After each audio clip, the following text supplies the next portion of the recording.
दोस्तों आज की वीडियो में हम जानेंगे कि घर के मंदिर में किन देवी देवताओं की मूर्ति रखना अनिवार्य है। इसके साथ ही मूर्तियों को प्रतिदिन क्या स्नान कराना चाहिए, भगवान को भोग में क्या लगाएं, प्रतिदिन भोग के बाद हमें कितनी देर तक भोग को रखना चाहिए, भगवान की ज्योति जो हम प्रज्वलित करते हैं शाम के समय उसको क्या दोबारा धोना चाहिए। इससे जुड़ी हुई कई सारी महत्वपूर्ण जानकारी, इसके साथ ही मोस्ट इम्पोर्टेंट आपके जो कमेंट आते हैं वही आते हैं कि दीदी जब मैं पूजा करने जाती हूँ तब स्पेशली हमारा जो मन है वो इधर उधर भटकता है, इसके लिए कोई समाधान बताओ। दोस्तों आज की वीडियो में मैं आप लोगों को ऐसा समाधान बताऊंगी जिससे यदि आप पूजा करने आएंगे तो आपका मन जो है वो भगवान से ही लगेगा, कभी भी इधर उधर भटक सकता नहीं है। तो चलिए दोस्तों वीडियो को शुरू करते हैं, लेकिन उससे पहले मैं आप लोगों से रिक्वेस्ट करना चाहूंगी कि वीडियो अच्छी लगी तो वीडियो को लाइक कर दीजिए, चैनल को सब्सक्राइब कर दीजिए, साथ में एक प्यारा सा कमेंट करिए।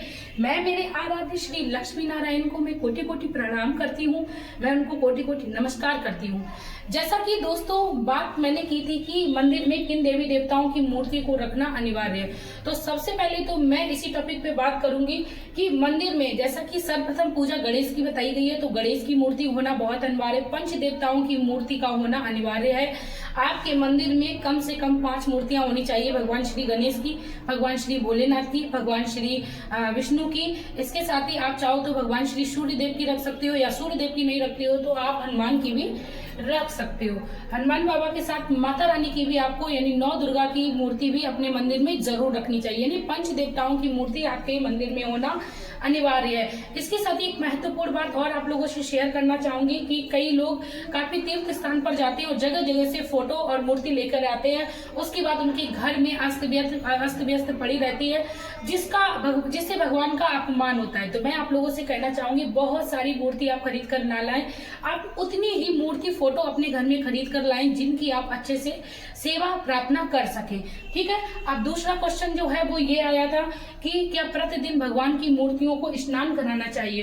तो भगवान की मूर्ति यदि आपके घर में पीतल की है तो यदि आपके पास टाइम है तो आप प्रतिदिन उनको स्नान कराइए। अगर मैं अपनी बात करूं तो मेरे यहाँ गणेश लक्ष्मी जी की, गौरी माँ की, राम दरबार की, लड्डू गोपाल की मूर्ति जो है वो पीतल की है, तो मैं इनको प्रतिदिन स्नान कराती हूँ, प्रतिदिन इनके वस्त्र चेंज करती हूँ। इसके बाद में जो कांच से जड़ी हुई मूर्तियां हैं इनको मैं कपड़े से गीला करके यानी कपड़े को मैं गीला कर लेती हूँ, फोटो को पोंछ देती हूँ। इस तरीके से स्नान कराते हैं। सांकेतिक स्नान भी करा सकते हैं आप लोग किसी पुष्प की सहायता से, जल लेकर, लोटे में जल लेकर और इस तरीके से छिड़काव गंगा जल डाल के आप कर लीजिए। इससे भी आपकी मूर्तियां जो है वो पूर्ण स्नान के फल की प्राप्ति कराएंगी, ठीक है। तो इस तरीके से भगवान को आप पवित्र कर सकते हो। और मैं आप लोगों को एक बात और इम्पोर्टेंट बताना चाहूंगी, यदि आप प्रतिदिन मूर्तियों को स्नान नहीं करा पा रहे हो, यदि आपके घर में लड्डू गोपाल है, भगवान शिव की शिवलिंग है, तब आपको प्रतिदिन स्नान कराना है लड्डू गोपाल को भी और शिवलिंग पर भी आपको अभिषेक करना है, ठीक है। इसके बाद आप मूर्तियों को जल से छिड़काव करके भी काम चला सकते हो। अब बात करते हैं कि हम अपने पूजा में कौन सी आरती का यूज करें, क्योंकि प्रतिदिन हम देवी देवताओं की पूजा करते हैं, बहुत सारे देवी देवता होते हैं, तो कौन सी आरती का गानी हमें चाहिए या कौन सी आरती हमें रोज करनी चाहिए। तो मैं आप लोगों को कहना चाहूंगी जैसा कि यहाँ पर सारे देवी देवता हैं तो आपको भगवान श्री गणेश से आरती शुरू करना है। ओम श्री गणेशाय नमः, आप अपनी आरती स्वीकार करो। इस तरीके से आप सभी देवी देवताओं का नाम लेते हुए उनको आरती आप ग्रहण करा सकती हैं। जैसा कि हे भगवान विष्णु आप अपनी आरती ग्रहण करो, विष्णु भगवान लक्ष्मी माता आप अपनी आरती को स्वीकार करो, हे माँ 9 देवी माँ अपनी आरती स्वीकार करो, भोलेनाथ गौरव माँ अपनी आरती स्वीकार करो, हे गुरुदेव महाराज अपनी आरती स्वीकार करो, राम दरबार आप अपनी आरती स्वीकार करो। यानी इस तरीके से भी आप जल्दी में आरती अपने घर पे कर सकती हो और सभी देवी देवताओं अपनी आरती को स्वीकार भी करते हैं। यदि आपके पास समय है तो आप आरती गा सकते हो, 1 2 5 7 इस तरीके से आरती भी गा सकते हो, ठीक है। और इसके साथ ही लास्ट में यदि आपके पास समय है तो आपको एक शब्द जरूर बोलना चाहिए, कर्पूर्य गौरम करुणावतारम संसारि सारम भुजगेन्द्रहारम सदा वसंतम हृदयारविंदे भवं भवानी सहितं नमामि।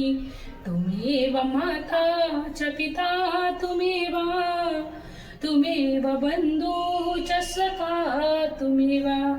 इस तरीके से बोलना है, भगवान को हमें स्मरण करना है, प्रणाम करना है, उनसे बोलना है आप मेरे माता पिता, मेरे भाई मित्र सब कुछ हो। तो आप जब आप अपना इस तरीके से लास्ट में पूजा करते हुए समापन करते हो तो भगवान आप पर कृपा दृष्टि जरूर करते हैं। इसके बाद दोस्तों बात करते हैं चंदन की। तो हमें देवताओं को चंदन लगाना चाहिए। सफेद चंदन, पीला चंदन, लाल चंदन, किसी भी तरीके के चंदन का हम इस्तेमाल कर सकते हैं। जैसे भगवान विष्णु हुए, भगवान श्री भोलेनाथ हुए, और लड्डू गोपाल हुए, राम भगवान हुए, और इसके साथ ही आपके गुरुजन की कोई तस्वीर रखी है उनको आप लगा सकते हो। यानी देवताओं को आपको चंदन लगाना है, माता को आपको चंदन नहीं लगाना है। देवियों को चंदन लगाना वर्जित बताया गया है। माता को आप सिंदूर लगा के उनका पूजन कर सकते हो। साथ में आप अक्षत यानी चावल को जरूर चढ़ाएं। चावल चढ़ाते समय आपको याद रखना चाहिए चावल आपके टूटे नहीं होने चाहिए, खंडित नहीं होने चाहिए। और इसके साथ ही चावल चढ़ाते समय आपको एक बात और याद रखनी है, भगवान श्री हरि यानी भगवान श्री विष्णु को या लड्डू गोपाल को या राम भगवान को हम चावल नहीं चढ़ाते हैं। भोलेनाथ को हम चावल चढ़ाते हैं, लेकिन भगवान विष्णु के किसी भी स्वरूप को हम चावल नहीं चढ़ाते हैं। तो उसके बदले में यदि आपके पास आपके मंदिर में काले तिल हैं तो या सफेद तिल हैं उनको भी आप चढ़ा सकते हो। ठीक है, तो आप साधारण सी पूजा करिए, भगवान को सिर पर सिर्फ तिलक लगा के भी भगवान का बंधन आराधन कर सकते हो। अब प्रश्न है कि दीदी रोज रोज पुष्प नहीं मिलते हैं। जैसा कि आप लोग देख रहे होंगे कि मेरे यहाँ भी पुष्प मंदिर में नहीं है, क्योंकि मुझे भी प्रतिदिन पुष्प नहीं मिल पाते हैं, तो मैं ऐसे ही पूजा करती हूँ। हाँ, किसी खास त्योहार पर या किसी खास दिन हमारे छत पे हमारी क्यारी में लग जाते हैं तो हम जरूर भगवान को भेंट करते हैं पुष्प। इसके साथ ही हम अपने घर के मंदिर में यदि हो सके तो शंख को रखें, शंख का आप तिलक करिए, चावल चढ़ाइए इनके। और आपके मंदिर में यदि कछुआ है तो प्रतिदिन आपको उसमें जल भर के रखना है। आरती को कभी भी आपको इस तरीके से जमीन में खाली नहीं रखना है।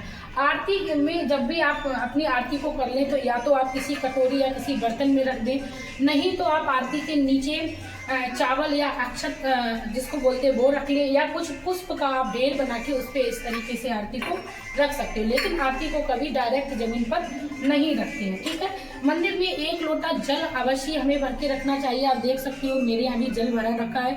इस जल का विशेष महत्व है। यदि इस जल को आप अपने किसी भी नकारात्मक ऊर्जा या किसी भी तरीके की प्रॉब्लम या परिस्थितियों से दूर होने के लिए करते हो, जैसे यदि आपके बच्चे को लंबे समय से कोई बीमारी है, उसका बुखार नहीं उतर रहा है, तो ये जल आप थोड़ा सा बाल्टी में डालकर बच्चे को स्नान करा सकते हो। काफी ज्यादा असर होता है, काफी ज्यादा भगवान की कृपा होती है।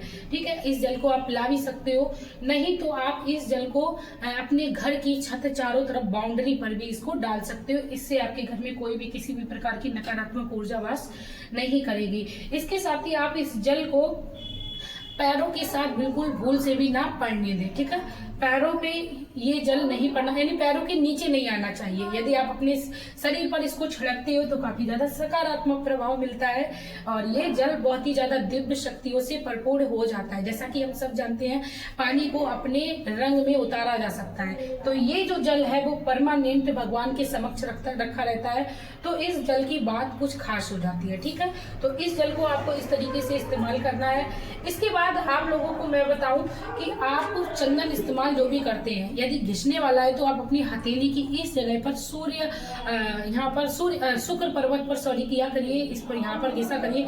ये जो अंगूठे के नीचे का भाग होता है ये शुक्र पर्वत होता है, और इस शुक्र पर्वत पे जब हम भगवान को चंदन घिस के यानी भगवान को स्पर्श करते हैं, फिर इसमें लगाते हैं, फिर स्पर्श करते हैं, फिर लगाते हैं, फिर स्पर्श करते हैं, तो हमारा शुक्र पर्वत जो है वो मजबूत होता है। और जिसका भी शुक्र पर्वत मजबूत होता है दोस्तों, उसके घर में कभी भी धन संपत्ति की कमी नहीं रहती, उसके घर में हमेशा ही बढ़ोतरी होने लगती है। ठीक है, तो इस तरीके से आपको चंदन भगवान को लगाना है, आरती करनी है। अब बात करते हैं भोग की। तो भोग आपको कैसे लगाना है, आपके घर में आप चाहें तो मिश्री रख सकते हो। मंदिर में आप लोगों को मैं दिखाती हूँ, मेरे आपको यहाँ पर मिश्री भी मंदिर में मिल जाएगी। मैं हमेशा ही अपने मंदिर में मिश्री रखती हूँ, और यहाँ पर आप देख सकते हो जो मीठे वाले दाने आते हैं उनको भी मैं रखती हूँ मंदिर में, भगवान की पूजा में भोग के लिए यूज करती हूँ। इसके साथ ही मैं डेली ड्राई फ्रूट्स का भी भोग भगवान को लगाती हूँ, क्योंकि ड्राई फ्रूट्स बहुत ही उत्तम होते हैं भगवान को भोग लगाने। जैसा हम भगवान को स्मरण करेंगे, जैसा हम खिलाएंगे, वैसा ही सेम भगवान हमसे देंगे, हमें देंगे, क्योंकि कहते हैं जाकी रही भावना जैसी प्रभु मूरत देखी तिन तैसी। यदि आप भगवान के साथ जैसा व्यवहार करोगे वैसा ही आप उसके बदले में पाओगे। तो भोग आप इस तरीके से आप किसी भी अपने घर में, यदि आपके घर में फल रखा है तो उसका भी आप यूज कर सकते हो। अब प्रश्न आता है कि कितनी देर तक भोग को रखें। तो भोग आप हद है तो 2 मिनट तक मंदिर में रखिए, पूजा संपन्न करिए। जब तक आप तुलसी पर जल चढ़ाने जाओगे, भगवान श्री सूर्य देव को जल चढ़ाने जाओगे, उतनी देर में आपका भोग जो है भगवान स्वीकार कर लेंगे। उसके तुरंत बाद से आप भोग को उठा लीजिए और घर के पूरे जितने भी सभी फैमिली मेंबर हैं उनको देना चाहिए। और इसके साथ ही महत्वपूर्ण बात ये भी याद रखनी चाहिए कि आपको भी, यानी जो भी पूजा कर रहा है, भगवान को भोग लगा रहा है, उसको भी वो जो प्रसाद है वो ग्रहण करना चाहिए। क्योंकि जब तक हम उन भोग को स्वीकार नहीं, मतलब ग्रहण नहीं करते, तब तक हमारी पूजा का फल हमें नहीं मिलता है। अब सबसे इम्पोर्टेंट प्रश्न की बारी आ गई है कि जब हम पूजा करने जाते हैं तो तब ही हमारा मन क्यों इधर उधर ज्यादा भटकता है, दुनिया भर की बातें आती हैं और लोगों के बारे में हम सोचते हैं। तो उससे बचने के लिए सबसे अच्छा और सबसे मेरा जो मैं खुद से आजमाती हूँ तरीका, क्योंकि जब मैं पूजा करती हूँ तो मैं अपने पास मोबाइल से भजन को चला के रख लेती हूँ। भजन चला के रखने से हमारे मन में शांति मिलती है, भगवान से प्रीति होती है, अश्रु अपने आप बहते हैं, भगवान से ध्यान भटकता ही नहीं है। क्योंकि भजन में यदि आप खो जाते हो तो फिर आपको दुनियादारी की चिंता या दुनियादारी की बातों को ध्यान में नहीं आने देता है। ठीक है, तो भजन आप चला के रख लीजिए। नहीं तो आप पूजा करते समय हनुमान चालीसा या माता दुर्गा का चालीसा भी जाप कर सकते हो। लेकिन मुझे श्री हरि की भजन सुनना बहुत अच्छा लगता है, तो मैं अपने मंदिर में भजन को चला के रख लेती हूँ। इससे घर में भी सकारात्मक ऊर्जा होती है और हमारा मन जो है वो भी नहीं भटकता है। तो इस तरीके से आप भगवान के चरणों में ध्यान लगा सकते हो। क्योंकि इससे पहले जब मैं आज से 1-2 साल पहले इस तरीके से पूजा नहीं करती थी तो मेरा भी यही क्वेश्चन था कि मन भटकता है। जब पूजा करने जाती हूँ तब स्पेशली मेरा मन जो है वो इधर उधर भटकता था। तो अब मैंने इसी तरीके के ट्रिक्स को यूज करना शुरू किया है। भगवान के भजन को चला के रख लेते हैं।